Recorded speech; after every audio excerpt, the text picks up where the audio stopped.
আজ রবিবার, কিন্তু অন্যান্য রবিবারের থেকে একটু আলাদা।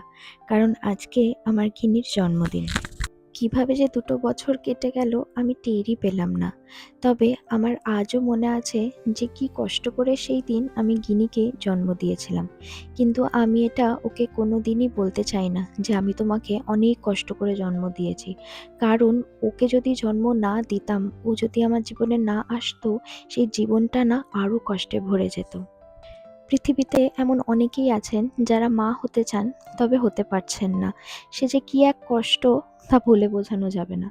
আবার এরকম অনেকেই আছেন যারা না মা না হতে চেয়েই মা হয়ে গেছেন। সেরা সেই মানুষগুলো আবার তার ভ্যালুটা কিছুতেই বুঝতে পারে না। তবে আমি ঈশ্বরের কাছে অনেক অনেক কৃতজ্ঞ যে আমি মা হতে পেরেছি। আর আজকে ঈশ্বরের সাথে সাথে আমি না বেশ কিছুজনকে ধন্যবাদ জানাতে চাই। দুদিনের গিনিকে নিয়ে আবুধাবির ঘরে যখন পা রাখলাম, তখন ঘরের দরজায় দাঁড়িয়ে ছিল গিনির দিদা, মানে আমার মা। আর দুহাত বাড়িয়ে গিনিকে নিজের কোলে নিয়ে নিয়েছিল। আর সেই দিন থেকে গিনির প্রায় ৭ মাস বয়স অবধি মা ওকে ওই দু হাতেই আঁকড়ে কীভাবে যে ৮টা মাস ৭টা মাস কাটিয়ে দিল, আমি যেন টেরই পেলাম না।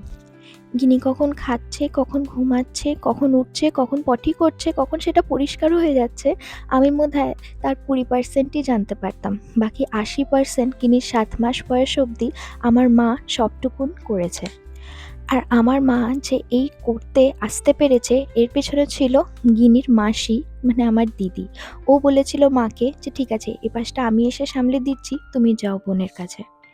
গিনি যখন ২ মাস বয়স, মায়ের সাথে আমি চলে এসেছিলাম ইন্ডিয়াতে। আর ইন্ডিয়া আসার পর আমাকে না কিচ্ছু করতে হয়নি, কারণ সেখানে ছিল গিনির ঠাকুমা, গিনির দাদু। সকাল থেকে কি রান্না হবে, কি খেলে শরীরটা ভালো হবে, কি করলে মেয়েটা একটু ভালো থাকবে, সেই চিন্তা সব ওরা নিজের ঘাড়ে নিয়ে নিয়েছিল।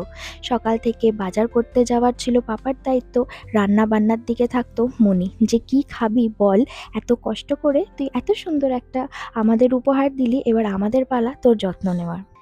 আমার বাপের বাড়িতে আমার বাবা যে কোনোদিন কোনো বাচ্চাই কোলে দেয়নি, সে সকাল থেকে ওয়েট করতো গিনির ঘুম থেকে ওঠার, যে কখন আমার ডিউটি লাগবে।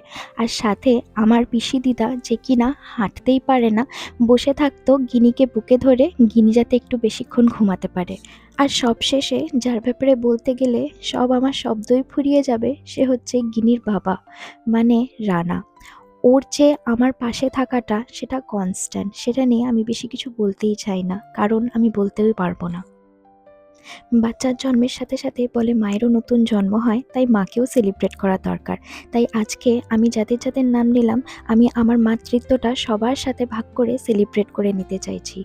হয়তো রোজ দিন এদেরকে বলা হয় না যে তুমি আমার জন্য করেছো বা তোমরা আমার জন্য করেছো, কিন্তু আমার মনের কোণাতে এদের সবার জন্য যে কৃতজ্ঞতাটা আছে, সেটা ঈশ্বর ছাড়া আর কেউই জানে না।